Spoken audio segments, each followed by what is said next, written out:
శ్రీమాత్రే నమః. అందరికీ నమస్కారం అండి.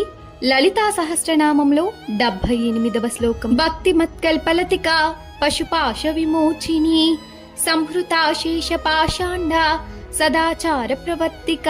భావం: భక్తి కలవారి పట్ల కల్పవృక్ష తీగ వంటిది, వివిధ పాశములచే బంధింపబడు వారిని బంధ విముక్తులను చేయునది, సంహరింపదగిన సకలమైన పాషండులను సంహరించునది, సంప్రదాయబద్ధమైన శాస్త్రీయ మార్గముననుసరించియుండునట్లు ప్రవర్తింపజేయునది. ఒక్క నిమిషం కళ్ళు మూసుకోండి. ఒక మనిషి భయాలతో, బాధలతో, బంధనాలతో చిక్కుకొని ఉన్నాడు. అతను బయటపడాలని కోరుకుంటున్నాడు.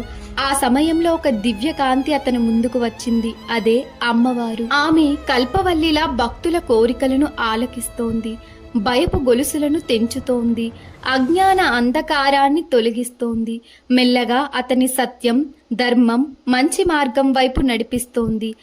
తల్లి చేయి పట్టుకుని నడిపించిన దైవభక్తి మన బంధనాలను క్రమంగా తొలగిస్తోంది.